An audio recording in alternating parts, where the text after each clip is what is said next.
people feel welcome, authentic, and special.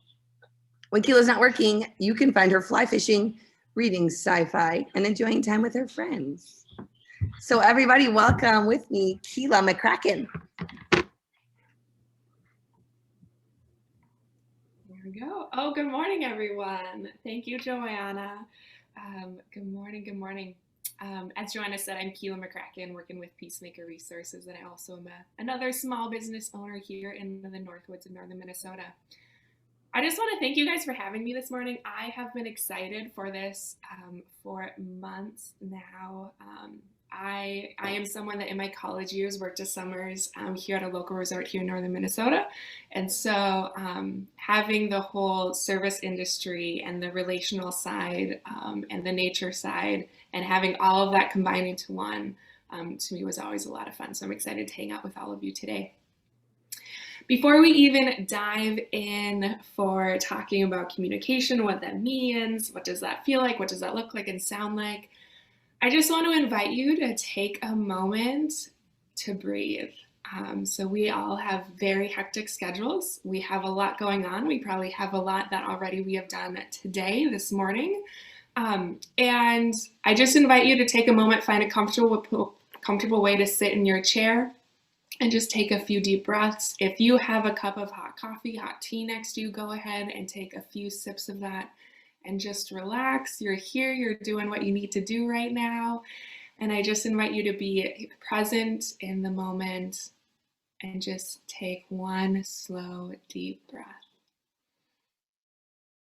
All right, my friends. So today we get to talk about some of the things that I geek out about, which is both communication and how we can build relationships with other people, both that we just run into basically on the street or whether we've known them for years and years and years, or they are the most important people in our lives. How can we build relationships that just feel more authentic, that we can be more honest with each other and more real in a more responsible, healthy way? And so today we're going to dive into different ways to do kind of like healthy communication. Oh, this is exciting. Ooh, thank you. Also, I can see the chat, so feel free to dive in on the chat if you have questions and whatnot. It looks like we're getting some updates from Keila, so thank you, Keila. All right, and with that, I actually kind of want to know who is here. So for chat today, we are not able to do small groups, and that's okay. So for today, so that we can get voices out and hear different perspectives and so that we can relate with each other as well, I invite you guys to put in the chat your name, what resort you're affiliated with. And then I would love to hear what is your favorite part about being a resort owner or being tied to this industry. All right, so in the chat, you're invited to put your name, what resort you are tied to, and what is your favorite part about doing this work and being in this industry. And we'll give everyone a little minute to fill that out. Welcome, Casey. Welcome, Aaron. Arcadia Lodge.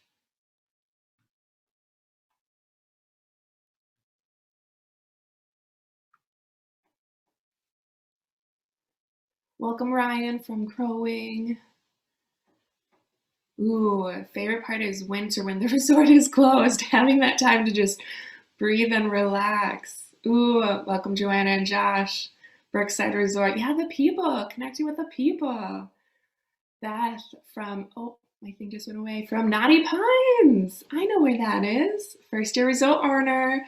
Very excited. Well, congrats. That's exciting. Yeah, being able to switch the jobs from season to season and just having that flexibility and use those different skills in different parts of the year. Island View Resort from Jessica. Ooh, also more new owners. Congratulations. Kayla, Two Inlets Resort. I love getting to know people from all over and all walks of life, giving them an experience to reconnect. Oh my goodness, yes, please. That's fantastic. Lynn and Anna, Black Pine Beach Resort. Favorite part, talking with guests. Love it. Yes, there's a lot of socializing that happens at resorts. Angie and Mark, we are purchasing Jessie View Resort north of Deer River. Congratulations, that's really exciting. Melanie, exploring the idea of possibilities of being a resort owner. Cool, welcome. Clinton Patty from Balsam Beach Resort. Mike from Bourne Lodge. The awesome guests, yes, please. The guests absolutely make it, it sounds like, for a lot of us here. Yeah. Enjoy the families, their stories, connections, meeting all of the guests. Enjoy the families making memories, which gives them glue to build a strong family. Oh my goodness, yes. We're going to be talking a little bit about that today too. Seeing smiles. Yeah, just seeing people happy, being able to relax, take their deep breaths and exhale, and you know that they're not thinking about a million things, they're just thinking about being there, building memories. Oh, beautiful. There's more than I can read out, but I just want to thank you all for sharing, and feel free to keep reading those. It sounds like there's a lot of things that you all can relate to each other about for these things as well. Fantastic. All right, my friends. So today we're going to dive into what I like to think of as compassionate communication. And all of this literally boils down to when we are communicating with someone else, whether it's on the phone, via email, a social media post, whether they just checked into the hotel, whether we just got picked up the phone, whether something just happened and they ran into our office. Whenever we are communicating, today is all about brainstorming ways that we can build connection through our communication instead of doing things that might create disconnect when we're communicating with others. And this is, again, on all platforms. So today we're just going to be brainstorming ways of how can we build those connections. So I'm going to share my screen so we can dive in. Oh, is someone able to make me or give me the ability to share screen? Yes, I will work on that right now.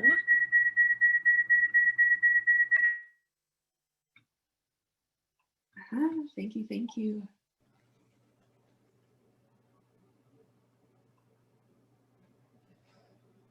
All right, so here are just a few things that might connect with you all for why building communication that builds connection is helpful. Number one is stronger relationships. And it sounds like just from what you guys are sharing, relationships are pretty important to you for connecting with folks that are coming up. It sounds like a lot of you guys are either really close friends owning businesses together or families owning businesses together. So the stronger and more authentic that we can build those relationships in our communication with each other, the smoother it is for us because we have these stronger relationships where it's kind of by default, we assume that the other person, that they have best intentions. When we have stronger relationships, we kind of easier assume the best of the other person. And that makes things just a lot simpler for us to communicate. Also, customer relations. Customers become and stay returning customers and clients through connection when we build those relationships, when we really connect with them and when we show that we care and they feel that we care, they become those returning customers. Also, customers, taking care of customers' needs increases quality of stay. So when customers are coming, they have a different experience when they feel like the owner of the place or the staff that they're interacting with genuinely want to take care of them in the most authentic way that they can. Staff, coworkers, family, solving problems in a way that reduces tension and increases our empathy and authenticity with each other. And then there's absolutely a business benefit to paying attention to how we communicate with others and building that connection when we communicate through our marketing, our branding. It becomes stronger. We have a stronger brand when we have connection or when we have communication that builds connection. There's this thing called ingrained branding, and ingrained branding is if someone associates a feeling with you and your business. So for example, if you and your business in how you interact with customers in person, your online posts, your invitations through your emails, if you are very specific about creating a feeling of relaxation, creating a feeling of connection with others, creating a feeling of kind of paying attention to what's important to life, like family connections and connection to nature, that means that more and more people, when they start experiencing those feelings, they start associating those feelings with you, which means they start thinking of you and your brand when they have those feelings. When they feel relaxed, when they're on social media and they see a picture of a gorgeous lake, they're going to be thinking of you and your business of, oh yeah, that's right. I felt so connected to nature and my family and so relaxed when I went on vacation to that one resort. And I just saw a picture that reminded me of that and I want to go back, right? So that ingrained branding of tying into those emotions builds our brands as well in our businesses. Also, customers and staff, they start word of mouth marketing for us when we are able to build connection with each other. Customers will absolutely advocate for you, and they will want all of their friends, all of their cousins, all of their family to be going to your resort as well, if they have a strong connection with you. So today we are going to be diving in first to, honestly, it's going to sound a little weird, but we're going to dive in first to some brain science. So we're going to pay attention, first of all, which feels so funny to start off with some brain science today, but I love this video and it helps us think about how we as individuals, how we interact with other people. All right, so I'm going to play this video. All I want you to do is watch it and just kind of see what lands, see what you recognize, see what sits with you. I'm going to push play. If someone could put in the chat, if you are able to both see it and hear it, that would be very helpful for me. So here we go. Location, location, location. Brought to you by the Conscious Leadership Group. Find them on the web at www.conscious.is. Animation by Graham Franks. www.grahamfranks.com. One question that conscious leaders ask themselves over and over is, where am I? To support leaders in locating themselves as they ask the question, where am I?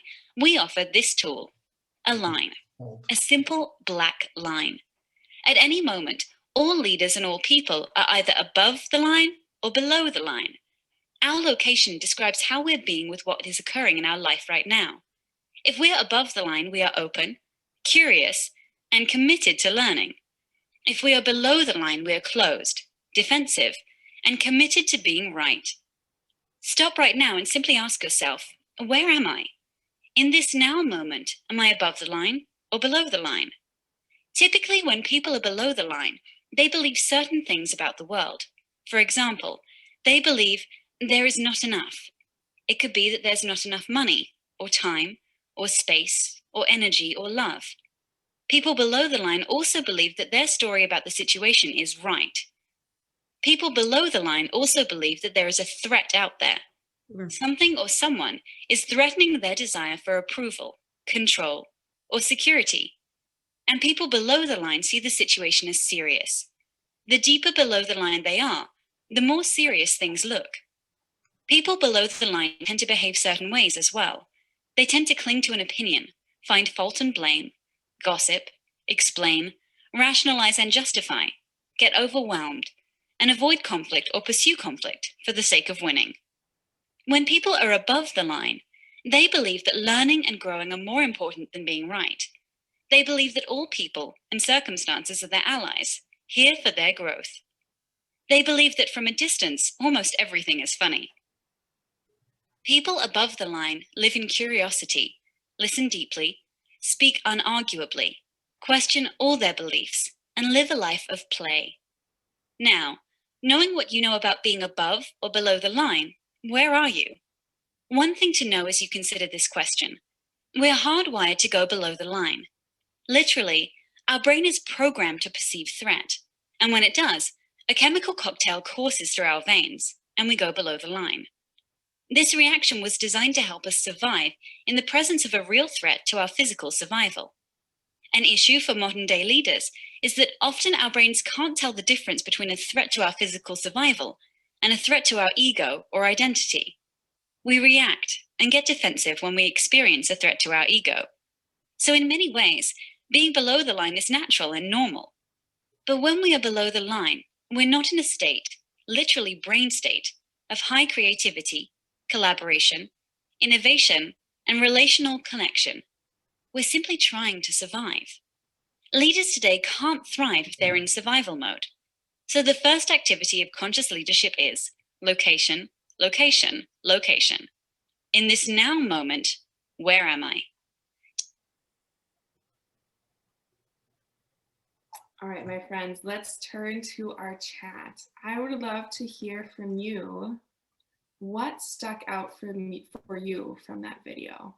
What was something that you heard that maybe you could relate to, or that maybe reminded you of something, or maybe really stuck out? Go ahead and put in the chat something that really stuck out for you from watching that video. You live 50 miles above the line. That's my default state, but it has decades to get there. Yeah, it's not a natural thing automatically to be there. It takes a lot of practice. Sounds like you've had a lot of practice. That's fantastic. What else stuck out for folks?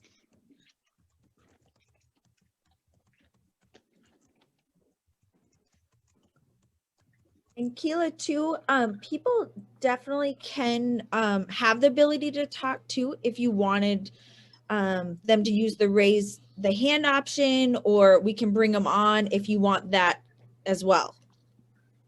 I'm game. That works. Okay. Absolutely. If you'd be willing to help me look for hands, I would appreciate that. Yeah. So if anyone wants to speak up, feel free to raise your hand. Everyone in the attendees has talking permission, so it's just a matter of muting or unmuting yourself. All right, looks like we have a few more sharing.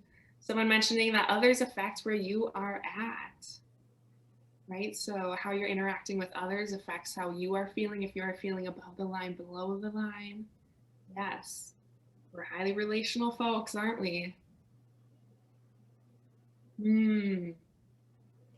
Yeah, feeling below the line, prodded by guests railing against new policy, reducing the week from 7 nights to 6 nights.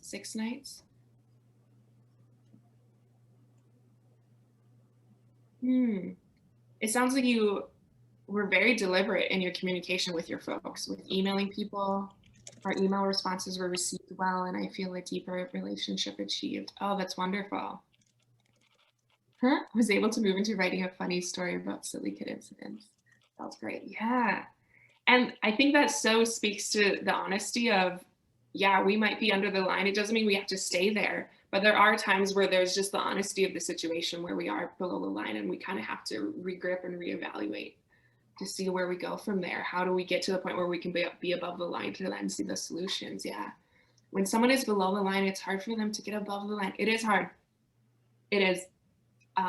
And that's something that either an individual, it really takes them on their own to be able to want to do that. We can help others do it. We can encourage them and be supportive of it. But yeah, it takes a lot of self-dedication to be willing to do that. Feel free to raise your hands. Oh, thank you, Keila. I'm thinking about being kind to myself regardless of whether I'm above the line or below the line. That's right. We have to have self-empathy for ourselves. It's okay if we're below the line. That's normal and that's natural. You're not the only one below the line. If you're below the line right now, that's normal, that's natural, that's okay. So just recognizing all that we need to know, am I above the line, am I below the line? Do I feel like I want to shift it or adjust it? Okay. Yeah, we don't have to have a judgment of what's right or wrong. It's okay. Expressing empathy for others rather than sympathy allows a deeper relationship with guests. This allows for honest communication, which makes me to not only come alongside of guests, but allow me to stay above the line in my head. Ooh, that also sounds like some really healthy boundaries as well. And I like you bringing up empathy and sympathy, right? So empathy is when we notice that someone's in a tough situation and we're willing to go with them and say like, yeah, you are in a tough situation. I'm going to go sit with you in this tough situation and see how can I help? Sympathy is like, yeah, that's a bummer. Sorry that happened. All right. Yeah, empathy is really being willing to dive in and be with them. All right. Ooh, Kim, great question. So Kim has a question for us. Are there triggers, trampolines, or sayings like mantras to help us kick out of being below the line? There are. There absolutely are. And we're going to dive into some of those and we're going to brainstorm as well. Ooh, it looks like we have another one. So many guests check in way below the line. When I do my job well, I think most find the line or leave above the line. Yes, yes, yes, yes, yes, yes, yes. So this is what we're going to be talking about today is not only how do we check in if we're above the line and below the line, because we know that if we're above the line or below the line, it affects not only every single one of our customers that we're interacting that day, all of our staff members, all of our family members, our friends and our neighbors. When we are below or above the line, it changes the way that we communicate. And let me explain a little bit about how it changes the way that we communicate. And then we'll dive into how we can shift to going above the line and how we can, dive into those mantras and those sayings and what we can do to do that. Okay, let's do it. Let me pull my screen back up. So we're going to continue on this brain science and kind of why do we act differently when we are feeling differently. All right, so I'm going to share with you this picture. And what this is, we have a picture of a brain here. What you'll notice, there's kind of two parts that are vaguely highlighted, right? So the first part is kind of this blue squiggly part, and this is like our foreheads basically, all right? And then we have, you can see these tiny almonds, kind of pink shapes, and these are on the sides. If you go like in through your ears by an inch, that's what we tell all of our kindergartners, you will find what's called the amygdala. So our forehead is called, this part of our brain, the forehead, the front part, this is our prefrontal cortex, and then we have our amygdala. Now the prefrontal cortex is basically the above the line. Our prefrontal cortex is the most evolved part of our brain.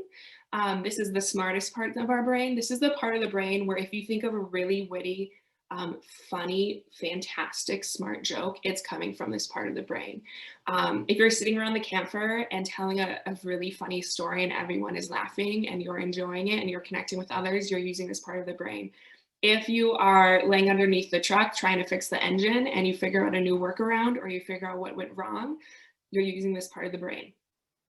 Basically, your greatest ideas are coming from this brain. And also when we are in our prefrontal cortex, that's when we are able to best connect with others and use our empathy with others as well. We are willing to recognize, okay, this is me, this is who I am. Now, who else is around me? How are they feeling? What are their needs? How can I interact with them in a way that builds connection? The other part of our brain here, the little pink dots. So those are our amygdalas. The amygdala is quite literally, we call it the lizard brain, because evolutionarily speaking, throughout all the animals that odds are you see outside of your window, they all also have an amygdala, or at least a part of the brain that does the exact same as the amygdala. The amygdala is fight, flight, or freeze.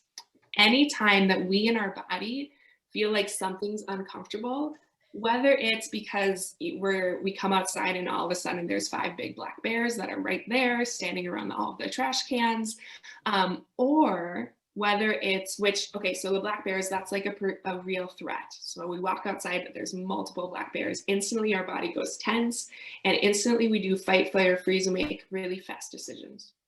Our amygdala though doesn't know, I'm sorry about that, I'm getting updates from my family.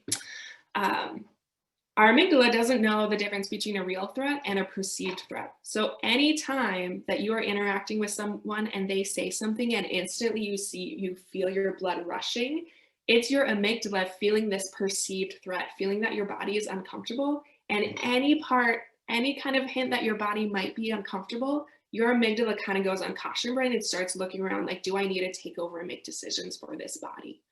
When our amygdala takes over and makes decisions for us, we make really fast decisions. We make decisions that do not build connection. And sometimes we do things that we kind of feel bad afterwards for, whether it's right afterwards or a week afterwards. That's when we say the thing that we go, oh, I wish I wouldn't have said that. I wish I wouldn't have done that. I wish I wouldn't have responded that way. We do need our amygdalas, because there are still instances where we do need our fight, flight, or freeze, and we need it to kick in, and that amygdala protects us. At the same time, when it comes to relationships, we want our amygdala to kind of calm down. So this is what's so interesting about this, about the above the line, below the line, and our brain, is that depending on how we are feeling, we will actually use a different part of our brain. So when we're feeling like uncomfortable feelings like angry, frustrated, annoyed, sad, jealous or worried, embarrassed, we are using our amygdala. Any type of uncomfortable feeling that we are having, we're using our amygdala to make decisions. Anytime that we're feeling comfortable feelings, like feeling relaxed, focused, excited, happy, inspired, those are comfortable feelings, we are in our prefrontal cortex. So the question now is, well, what can we do when we notice that we are in our amygdala and that we want to get back up to our prefrontal cortex, the thinking part of our brain above the line? So another thing about this is that we already talked about this in the chat real quick, is that when people come in, they walk into the resort, they're coming in to check in, and you can tell that they're below the line, and it could be because of their work circumstance, their home circumstance, or the driveway, or the drive all the way up or over, that something happened that they brought them below the line. Now, when you guys are talking about when they come in below the line and you're able to interact with them, get that smile, get them to relax, get them to kind of take a big breath, that's you helping them get above the line. What's interesting though is as humans, we are so social that if we are in a group of people or if we're just interacting with one person, we need to have at least one person in an interaction be above the line or in their prefrontal cortex to be able to create a space where others can also get to that above the line space. So if there's an argument going on between two staff members and both staff members are below the line, they're not going to get this end result. They're not going to build a connection through it. They may try to figure out, through kind of force, like a solution, but they're not going to feel like this positive thing afterwards, and that like it's going to be easy going and they can easily go and talk to each other and hang out afterwards. No, they're going to need to kind of resolve that and figure that out. But what's fantastic about this and kind of the power of us as individuals is the more that we are able to kind of figure out where we are at and try to engage of, okay, I notice that right now I'm below the line. I want to be above the line. What can I do right now so I can be above the line, so I can help with my staff members, I can help with my family and my kiddos, and I can welcome people in the way that I want to welcome them. That builds connection. All right. So with that, here are a few ideas. And actually, I'm going to pull up the chat again because I want to hear from you all. What works for you? There are countless things that can help us to go above the line and be in our prefrontal cortex. Here are just a few. And if there's any of these that are anything that's popping up for you, that you know that after you do it, that it feels like you're ready to connect, I want you to feel free to throw that in the chat too, because there are countless different things. All right, so for example, something like we did at the very beginning where we just kind of stopped, we took a few breaths, we slowly drank our coffee or our tea. Taking deep breaths helps us get back to our prefrontal cortex. One of my favorites is called 4-7-8 breathing. You breathe in for 4 counts, you hold your breath for 4 counts, you breathe out for 8 counts. The more and more you do it, you might breathe in for 8 counts, hold for 10 counts, breathe out for 20 counts. Anytime that you're exhaling longer than you're inhaling, that's helping your body to get back to above the line, get back to your prefrontal cortex. If you've ever had a dance party or a singing party, if you're in the car driving somewhere and you're belting out a song, that's absolutely helping you out. That's regulating you. That's getting your head above the line so that you connect with others. Going for a nap, taking that walk, sitting just to read, absolutely that helps us get above the line.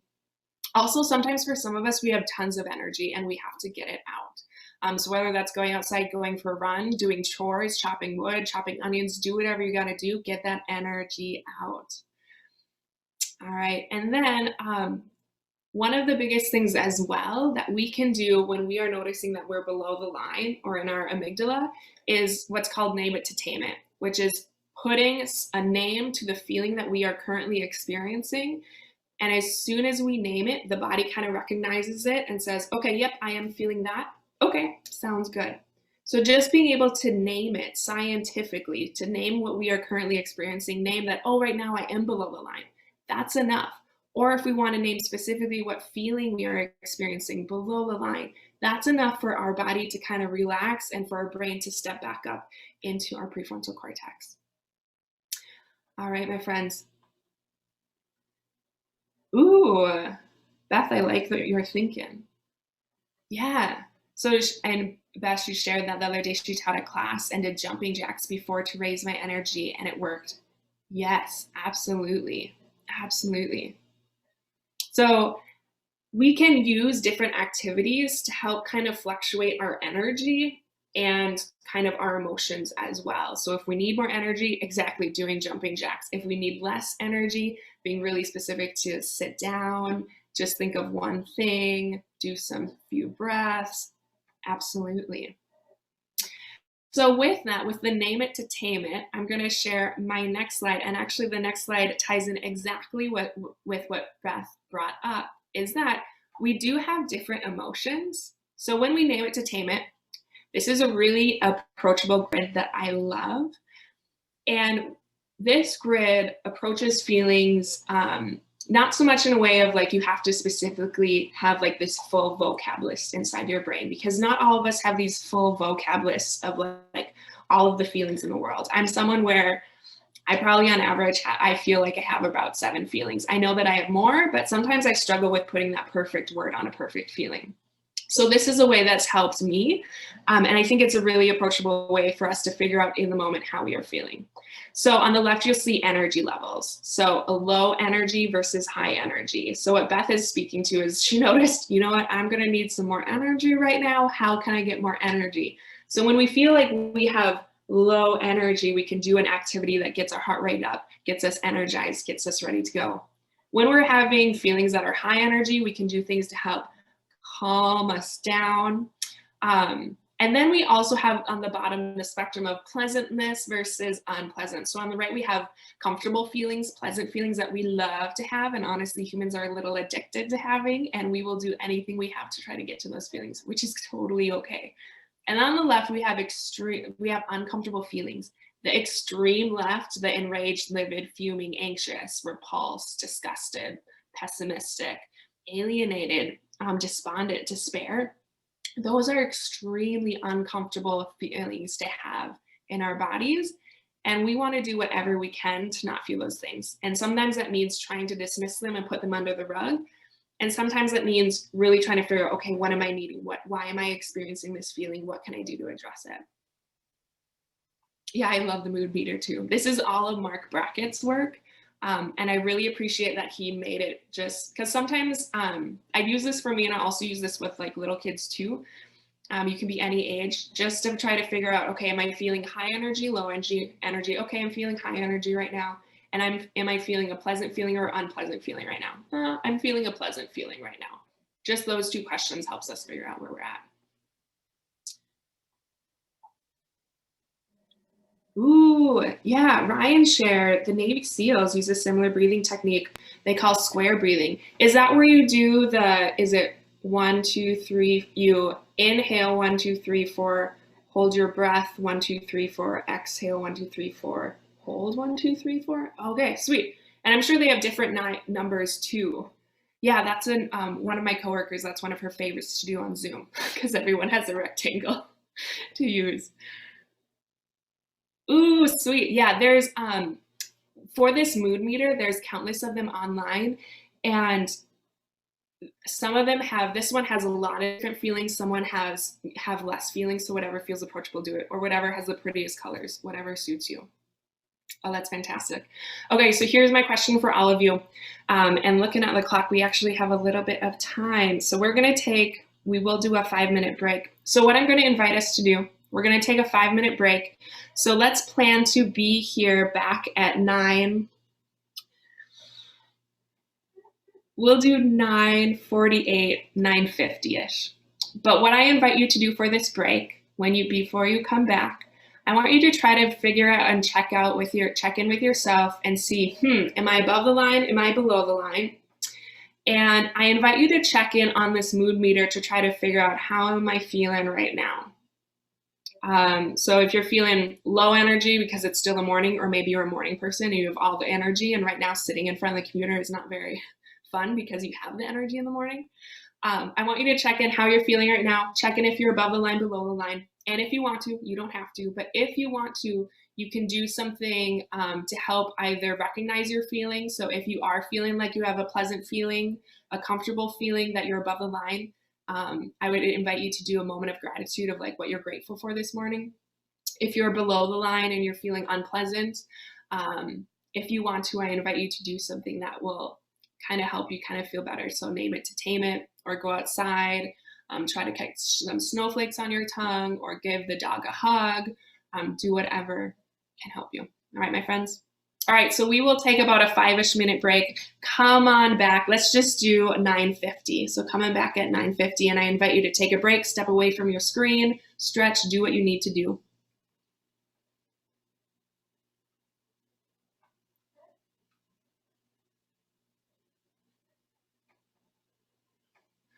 Ooh.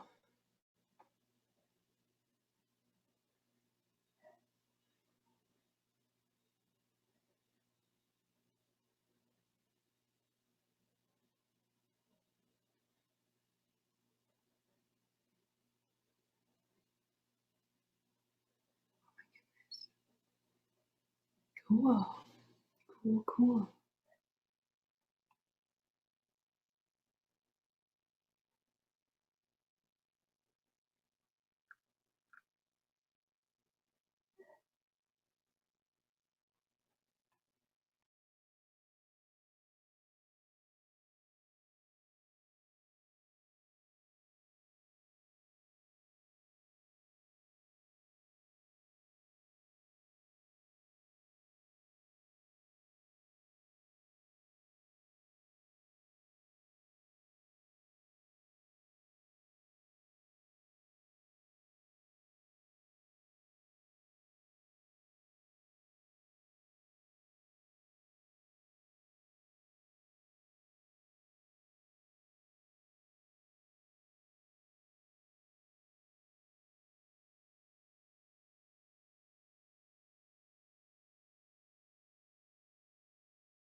All right, I want to start welcoming people back. We still have about a minute of break time.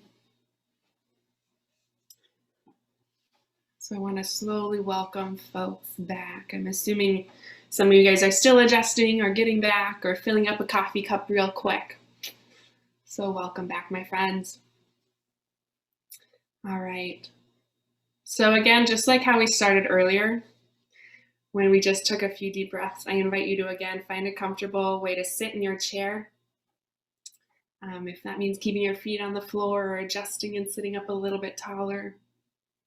And I just invite you to slowly breathe in and breathe out. Just take a few deep breaths.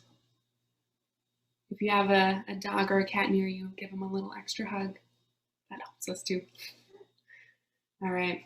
So we're going to keep going. So what's really exciting from what I'm seeing in the chat is that, first of all, a lot of kind of natural progression where either you guys are already diving into some of these topics and are already passionate about these, or that they're important to you. It sounds like we have a lot of folks that have both wisdom in this area that are practicing it.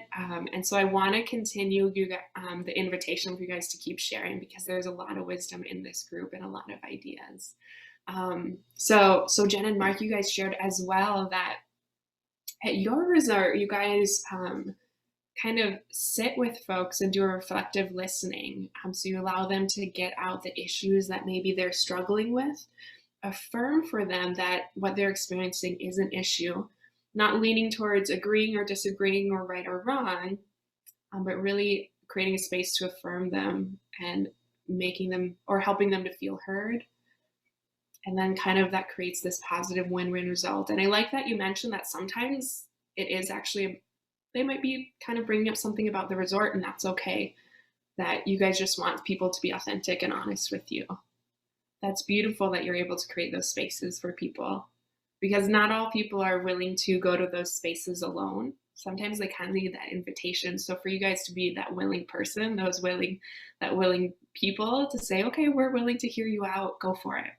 Not everyone's willing to be those people. So that's wonderful that you're able to do that. All right, my friends, we're going to actually dive into exactly that of, we started out thinking about ourselves and recognizing, okay, where am I? Am I above the line, below the line? What are my feelings? And an important thing, especially about that I think that I forgot to mention about the feelings too, that I wanted to bring up before we move on, is the name it to tame it aspect of, if we're feeling below the line, or if we just had this interaction with someone that was kind of high energy and not very positive.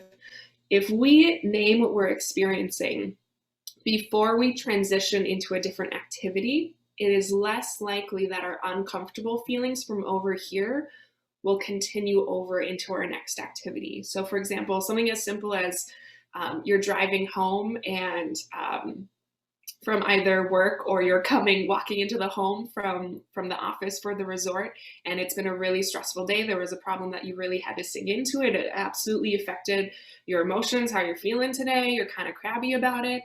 If you, before you step into your house and turn the key and see your family and your kids, before you do that, stop and say, okay, what am I feeling right now? Well, I'm feeling angry. I'm feeling irritated. I felt like I had to carry some weight that I didn't feel like was my responsibility to carry. And now I'm a little annoyed. If you're able to sit down, mentally recognize that before you open that door and greet your family, it is less likely that crabbiness, that frustration will carry over in how you communicate with your family. So when you see your family, it's more likely that you're going to connect and show those authentic feelings that you love them. You're super excited to see them. And it's kind of this relief that now you get to hang out with your family tonight. So name it to tame it also helps us transitionally when we are doing 20 things throughout the day, from that phone call, name it to tame it when you hang up, before you interact with the person in front of you. After you're done interacting with the person in front of you, you can name it to tame it to go respond to that email. Anything like that is really helpful for us throughout the day so that we can lean more into that connection. Okay, so now we're going to dive into building more honest connections and kind of using it in conversation, which for some is the scary part, but I'm looking forward to it because it sounds like we have a lot of folks here that actually have experience in this area. So I'm excited to see what you guys have to share. Ooh, yes, he does. Cheryl just shared that Mark Brackett, who created the mood board, he has a mood meter app for smartphones, and it's fantastic. What's really cool about it is daily you can check in if you want to and put in the mood meter. And it also has a part of the app where it will ask you, okay, now after you identify how you're feeling today, what your mood is, do you want to change it? And what way do you want to change it? And then it gives you ideas for changing your mood if you want to do that as well, which is really cool. Great share, Cheryl. Thank you for sharing that. All right, here we go. We're going to dive in some more. I'll share my screen. So we're going to try to brainstorm and kind of do some practicing of how do we build honest connections that build trust and relationships, which sounds like a few of you are already dedicated to and deliberately, consciously practicing as well. And the way that we can do that to build like this honest relationships that build trust is to be able to communicate with someone else in a really authentic, real way that is also a responsible way. So it doesn't mean that we have to be like super nice and super kind and everything's cheery all the times and everything's perfect and nothing bothers us. That's not very authentic of us. Instead, we want to be authentic and let people know, like, yeah, I am really excited to see you and I'm really glad that you made it. At the same time, you know, I'm feeling like I'm a little overwhelmed and there's a few things going on. In order for me to be able to welcome you in the best way that I can, I just need 1 minute to go check something in the back. I'll be right back, right? So it's an authentic, real way of showing up for people and responsibly kind of communicating with them how you're feeling. So what we are going to dive into is a little bit of communication and what happens behind our communication, and also kind of give us an insight of other people too.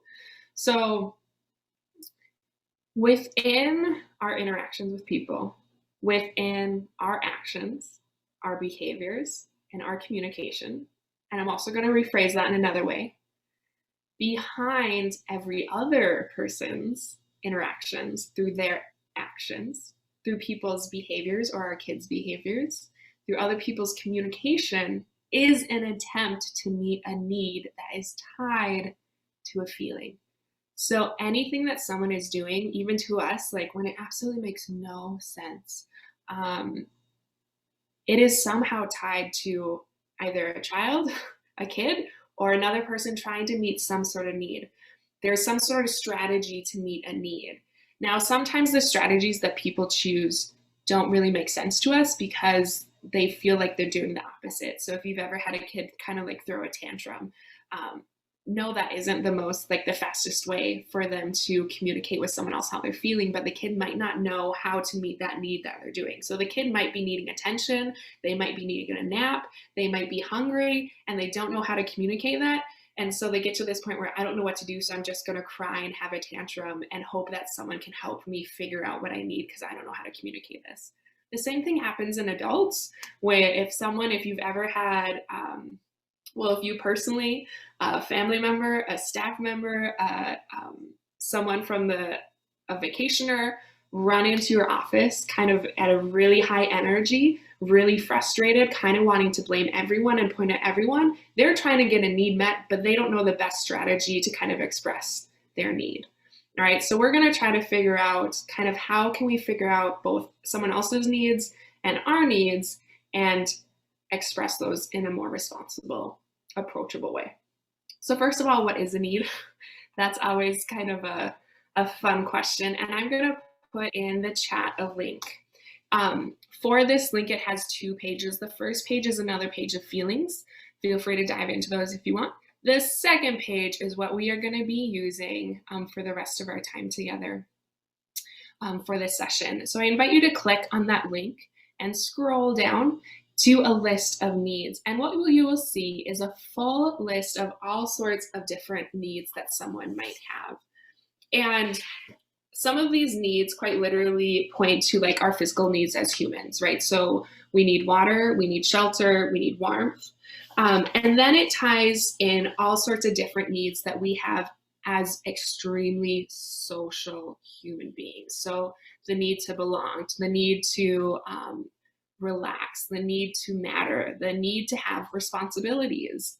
There's also a lot of needs like we need to connect with others, we need to be able to laugh, a need for humor, a need for exercise, physical activity and getting energy out, a need for relaxation. So what you'll see is a full list of different needs. People have all sorts of different needs. And what's really handy for us when we are communicating with others, when we are communicating with others, that we think of, okay, if I don't understand what they're trying to say to me, if I don't like the way that they're saying it, if I'm really confused about what on earth is going on in the justification for why they're doing it, it helps us to place it as, they're trying to get a need met.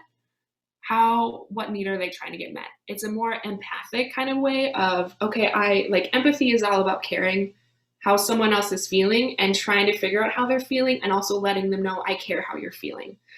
So when we are paying attention and thinking, they're trying to get a need met, it's a way for us to switch our brain to a more empathy-based way of connection. And by default also puts us back in our prefrontal cortex, the thinking part of our brain. So I want to hear from you guys. I encourage you to keep that needs list up, because we're going to do some brainstorming. So first off, looking at this list of needs, I would love to hear from you guys what needs you think. So we're just going to do this first question. What needs are customers trying to meet by going on vacation or for staying at your resort? What needs do you think people are trying to meet by going on vacation? Ooh, Lynn has a good question. Is there a generational difference regarding how much attention ought to be paid to yourself? Kind of like self-care, self-awareness, taking care of your own needs. So yes and no to Lynn's question. Yes, in the regard that different generations and also different cultures around the world put different value on the role of the individual. Sometimes in a way that places kind of like, well, that's selfishness. Like if you take care of yourself and take care of your own needs, that's selfishness. Others in regards of the individual comes first. So do anything to take care of yourself. So in terms of generationally, that's definitely something where there's different perceptions of it, where it might be perceived as selfish to take care of yourself. At the end of the day, all humans have needs, and all humans need to have their needs met for them to be able to feel whole, feel completed, and be able to connect as healthily as possible. Yeah, so that's a really good question, Lynn, and a really interesting one.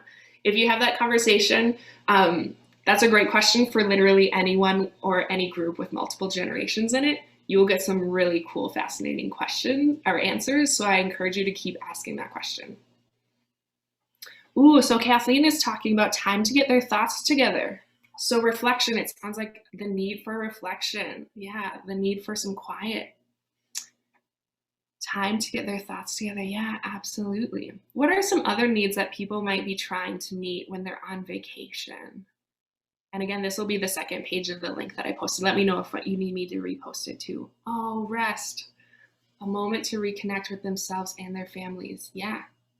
That's why we spent the first half of this time together trying to just talk about connection with ourselves. We need to connect with ourselves first before we can connect with others. And that's important. That rest makes that possible.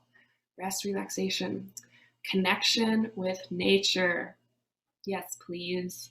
Yes, please. People, we humans are so tied to nature. We are so affected by nature. And I love that you guys are creating spaces for people that can connect to nature in a really healthy, positive way, because we need it. Guess what? Quality time with family. Yeah, absolutely. That really authentic. You kind of just get to surround yourself with each other, which we don't get to do all the time. Quality time. Yes, that's a need that people are trying to meet. Okay. Ooh, but an opportunity to restart. Yeah. Keila, I think you said it great. Yeah, an opportunity to restart, to refresh, to kind of recharge those batteries. By us, when we have our needs met, we feel like we are restarted. We feel like we're refreshed. We feel like we're ready to go. When needs are met, people feel fulfilled and they feel ready to go. They feel pretty content. They feel happy. Yeah, absolutely. Recharging, restarting. I think that's really similar to just getting needs met. Relax, rejuvenation, recharge. Ooh, thank you. Grieving unexpected needs. Yep. Absolutely.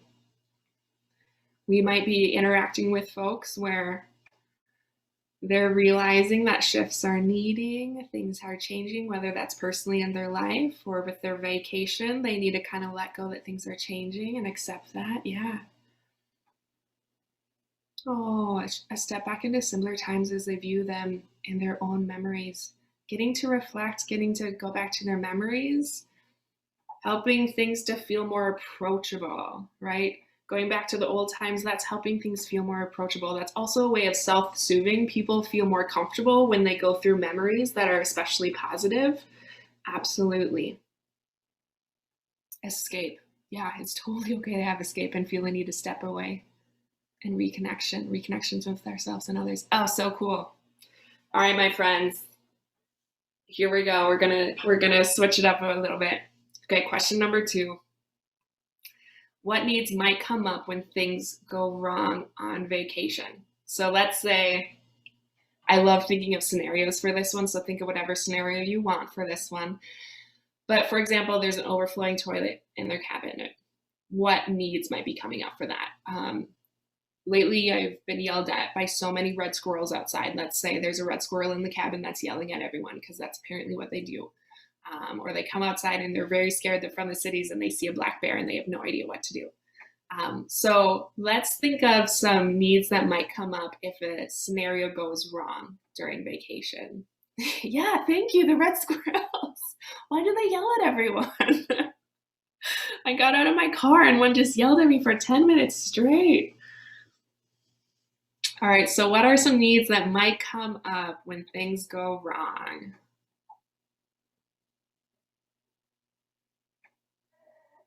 What do you guys think?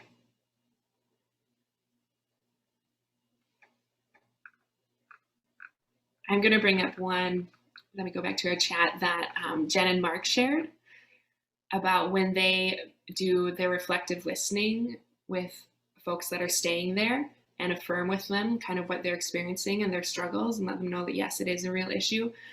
They talked about being heard. Being heard is something that, yes, seen, being heard, Joanna, absolutely. So when something comes up and something's going wrong, if someone runs into your office and they're over exaggerated, yelling about the red squirrel or the black bear or the overrunning toilet, they have a need to be heard, to be seen. Absolutely, something's going on, and we have to let them know that not only do we understand them and like we're there and we think it's important too and we value them, we also have to figure out a way, what's a way for us to communicate with them that we got this, we're going to take care of you, right? That's another need that people have. Like if they ran in and said the toilet's overflowing and a red squirrel is yelling at me, and you guys said, oh yeah, that happens, and that was that, they would probably escalate and be even more frustrated. So not only do we need to let them know they're heard, but we also need to let them know, hey, not only are you heard, but we're going to take care of this. We got a game plan. We're going to do it. Yeah. In the toilet situation, there's a physical discomfort for needing to relieve themselves and perhaps an embarrassing for having to ask for help regarding the toilet issues. Yeah, for real. There's all sorts of stigma tied to the bathroom. Totally. So letting them know, it's okay, it's normal, we got this. We got this. It's all good. Comfort, right? If the toilet's running over and there's water everywhere, finding a place that's dry, just having comfort, being soothed. Something for kids. Some kids are really excited when they see a black bear. Others are not very excited. So how can we provide that comfort? By far the most common problems is tension among family members, suddenly tossed together for a week. Then they need a person to whom they can vent. It's our job to move that whole downward moving spiral into a cheerful upswing. Big job, main job, great job. That's taken on a lot. That's a lot to be able to provide for people. That's a lot to be able to do. And that's so honest and real that sometimes families, they are not used to being around each other 24/7 for a week straight. A lot of family dynamics comes up. And that's okay. How do we hold those family dynamics? How can we help those families in their time of need? Yeah. Overwhelm or responsibility, hoping to have a break from taking care of the toilet. And then something happens. Something always happens. Yeah. If it escalates, it is usually more or not about the red squirrel, and they will tell you if you listen. Yeah. Sometimes what they're coming to you about, there might be more behind it. Yeah, Kayla is agreeing. Yeah, knowing ahead of time that is that person's dock space, because that is the sense of belonging and being seen. Ooh, yeah. Having those clear expectations and boundaries when we're communicating folks, when we welcome them.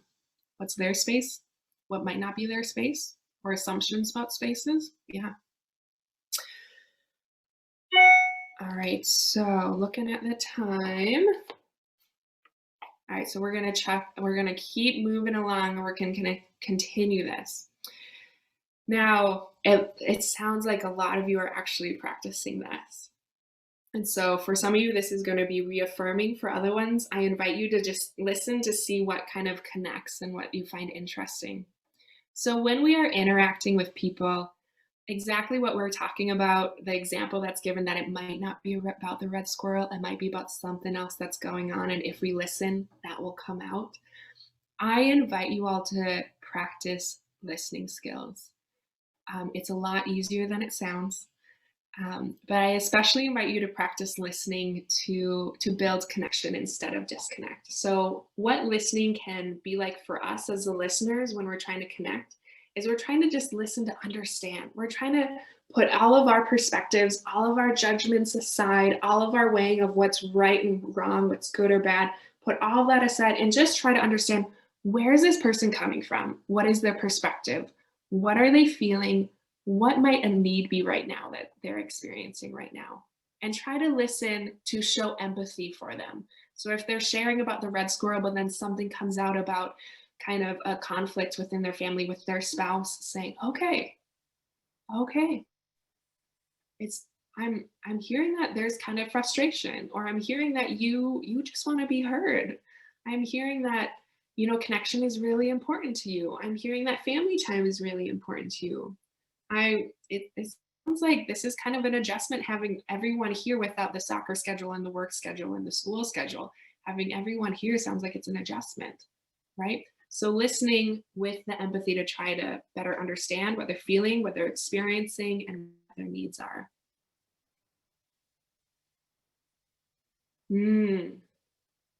Yeah, Kim is sharing an experience. That is never fun.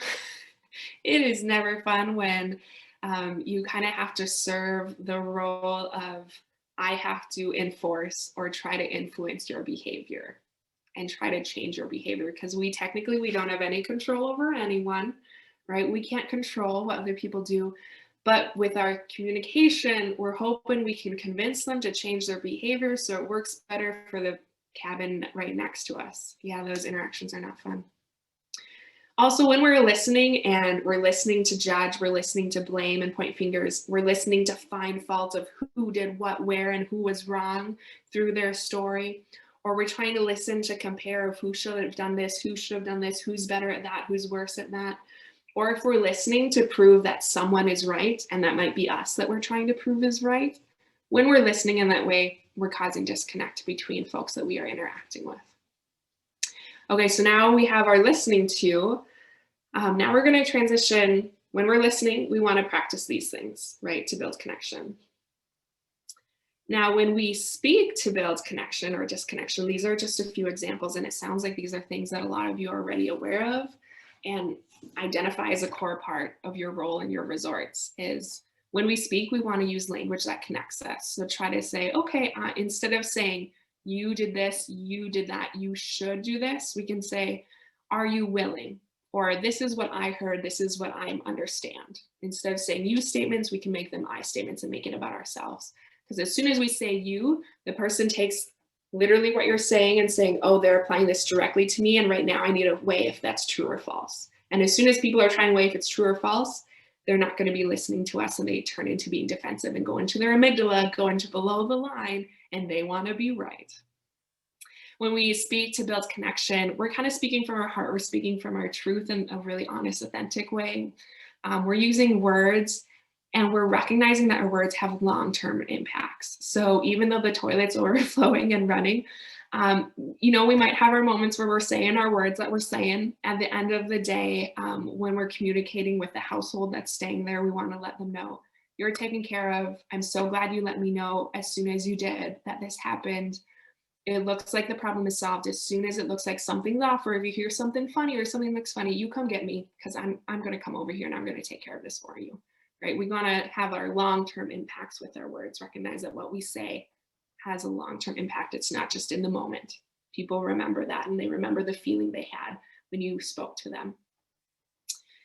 And we want to speak from I see and I hear, kind of like our observations and our senses. Like, hey, I'm noticing that your family's doing a lot better today. I'm noticing the kids are easygoing and they're interacting, the older ones and the younger ones. How are you guys doing today?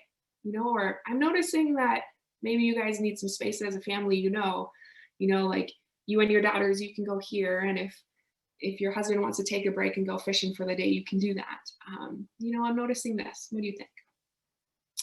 And when we speak, we want to do our best to stay away from language that compares ourselves to others, or others between each other. We want to stay away from never or always, because it kind of puts it in this rut of it's this or that.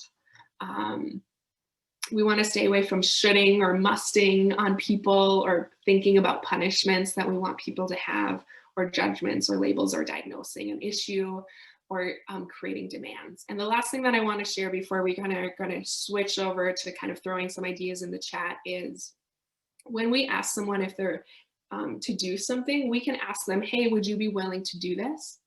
And people are more likely, when they answer this, not only say yes, but they're more likely to feel more positive about saying yes. Actually, I'm checking and I am willing to do this and I can make it happen. Another thing is, when we ask someone to do something and say, I need you to do this, and we only give one way for it to be done, one option for it to be done, it's us demanding them to do that. Which means that we, as a person that's asking that, are more tied to their response. So if they say, no, I'm not able to do that, it is more likely that we will be frustrated with them and say, excuse me, I told you I needed this to be done. Whereas if we let them, hey, I need this to be done. Does this work for you? Would it be better for me to ask another staff member, what time would you be able to do this by before 2 today? It provides options. So anytime that we are asking someone to do something and we provide options, or let them think of the best time to make it work or way to make it work, they are more likely to help out. So I think of it as, we want to find the flow of how do we create the flow of getting people to do things that are helpful for the whole, while also still giving them the choice in their own autonomy. Ooh, we have another person sharing an experience. Talk about something else. The strategy works almost every time, as long as it's a little bit launched from some little thing they said. It's a great calming conversation tactic, accompanying that something else with a related story from the paper or elsewhere is even better. People mostly forget about any of the negative stuff they originally spoke about. Some people just need to let it out.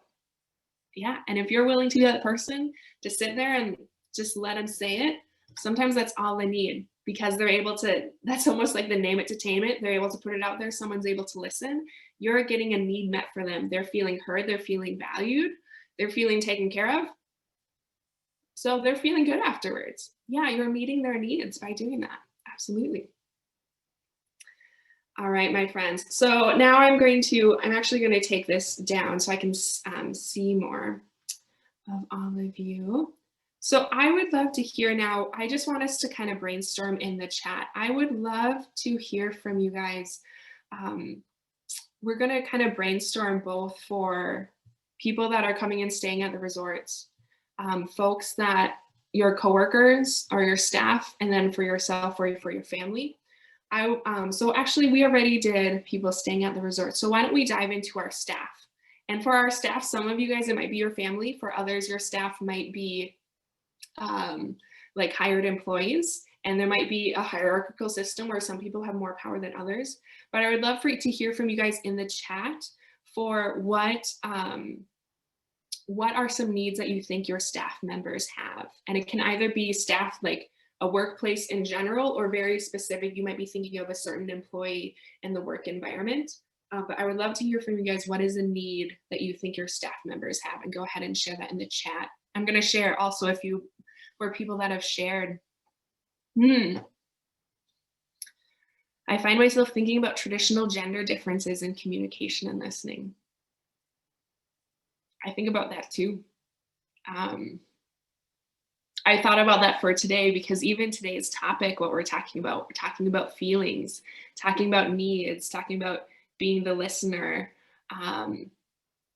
that there's stereotypes and gender roles of who is doing it and who isn't, or who's more comfortable and who isn't, and who is it okay for us to talk to or not talk to about in these situations. Yeah. And if you're someone who's comfortable to dive into those conversations, it doesn't matter your gender, go for it. Just go for it. And it's true that there's going to be some people that you really connect with and you can have those conversations with, and there's going to be some people that you can't, and that's okay. That's completely okay. Ooh, okay. Validation and praise for our staff. Yeah. Staff want to know, they want to feel like someone's seeing them and they're proud of them and they're seeing what they're doing and they're like, yep, you're doing a good job and we support you and we appreciate that. One of the challenges of staff and family is being visible on the grounds when not actively on the clock. Ooh, yeah, and trying to explain to other staff or guests that, hey, I'm not actually working while talking or walking or heading out for a run or enjoying the lake without shutting other doors. Yeah, you're serving how many different roles, and when people see you, they see you as the role of the owner or the staff member, and it's harder for them to see you as the role of a human who's going there on their off time and they're enjoying themselves, and you might need some privacy. And that's okay to let people know too that, oh, right now I'm off the clock. I'm kind of taking care of my own things, and my own things might be just you taking care of yourself. If you go into the office, we got someone for you. Yeah, absolutely. I do a decompress with our cleaners after the day is done. I treat them with oh, yum, thank you. I treat them with the ice cream treat and let them talk about anything they want. Oh my gosh, Teresa, are you hiring? I would love that. When I worked at the resort, when I was in college in the summer, my friend and I would get ice cream every single day at the end of our shift. We loved it. I really appreciate that you're creating, I really appreciate that you're creating a deliberate space for people to kind of hash it out. And sometimes it might not feel like hashing it out because they might not be literally bringing up issues, but you know what, you guys, our brain is so malleable that if we have one interaction with someone where we feel like it was a little off, we start convincing ourselves that we can't trust that other person and that we don't like them. So having one interaction, even with an ice cream cone, having a positive interaction of we're able to laugh together. They laughed at the same joke that I laughed at. I liked their story. I like their earrings. It reminds us that we actually do like humans and we can trust humans. And it was just one situation where things were off. Sometimes that's enough to let it go, or we have to say, you know what, I care about you enough that I can talk to you and say, you know, when you said this to me today, would you be willing to say it differently next time? Awesome. Creating a welcoming space to do that. I love that. One challenge for me has been balancing staff's need for fun and play and my need to get stuff done. Yes. So Joanna, I'm going to be repeating one of our trainings that both Joanna and I joined earlier this week, of that oftentimes it's not our needs that are in conflict with each other, it's our strategies to get our needs met. So what is a way for us to include that fun and the play while we are getting stuff done? Or is it that we have very specific get stuff done time and very specific play time? And that depends on our interaction, talking with our staff, of seeing what works.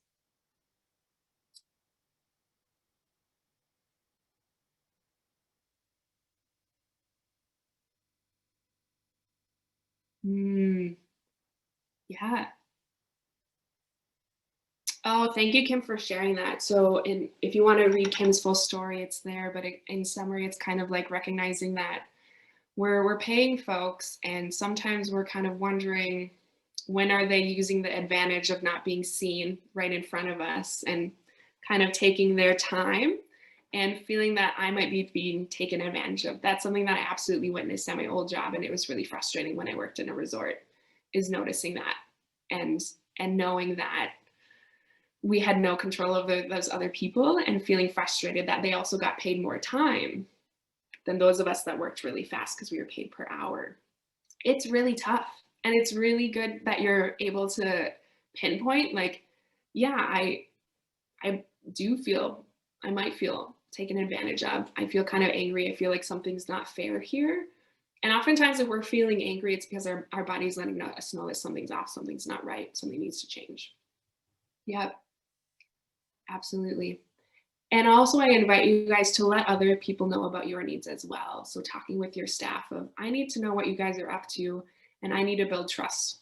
And so one way that we can do that and give them multiple options of, okay, we can build trust by either checking in, by you putting notes here, or by us just having a conversation. Sometimes just having a conversation with staff of, I'm starting to feel like I might be taken advantage of, and I just want to let you know. That's enough for them to be like, oh, I need to make sure that this trust is here with my employer. Yeah. All right, my friends. So I'm looking at the time, and I want to be respectful. And I know that we started off with extra time, and I think I took a little bit more. So I want to wrap up this amazing event. I want to first let you guys know kind of a moment of gratitude and thanks for sharing. I love that we have so many resort owners in the area that are this passionate about creating not only wonderful physical, aesthetical experiences and activities for our families that are coming and vacationing here, but really investing in those relationships to bring people back, investing in your workers and investing in these relationships in a really honest and beautiful way. You guys care a lot for these families that are coming to stay with you. Not everyone cares like the way that you do for these folks, and that is such an asset and such a strength of this area. So thank you. All right, I'm putting into the chat, I have my contact information. I have both my Peacemaker Resources website, our website, and my email, and I have my website as well for Bear Cloth and my contact info for Bear Cloth, my small business too. So if you guys want to contact me about communication stuff with staff interactions that you guys are having or want to address, or if you want to dive into marketing, I love marketing things. If you have any questions, feel free to pass along those questions. I would love to hear from you guys in the chat. What is one thing that you're taking away from today that maybe you're going to just use for yourself, or maybe you're excited to share, or maybe you're hoping to share with your staff? Also the needs list, you can share that with your staff and ask them like, hey, what are some needs that you have for today? What are some needs that you have for just working here in general? Those start some great conversations as well. Ooh, someone has a book recommendation, How to Market to People Not Like You, Kelly McDonald. Made me realize my foundation on personal base needs to grow in understanding. Oh no, it changed. Sorry, you guys are listening to me read out loud. It looks like Kim has a great book recommendation as well. Wonderful. Oh, thinking of restructuring staff meetings. Interesting. I want to hear what you're thinking for that. All right, my friends. Well, I want to thank you for having me. And feel free to contact me if you want to continue the conversation or if you want to throw some ideas out there. But I invite you to kind of challenge yourself to check in with yourself. Are you above the line, below the line, comfortable, uncomfortable feelings? And then try to create more spaces where people feel like they can communicate with you, and how can we better meet each other's needs? All right, thank you all. I'm going to pass over. Is it Keila that I'm passing back to? Thank you so much. This is so great. I love hearing about all of this, and I could just soak it in. And honestly, your like first suggestion, like let's just take a breath, was everything. So thank you so much. Does anyone have last questions for Keila or anything before we run some vendor spotlight videos and take a little break? Any last questions? I think we're good. Well, thank you so much. Seriously. And Keila's in the Bemidji area, so gosh, I want to connect with you sometime. That would be wonderful. Okay, thanks so much. Bye.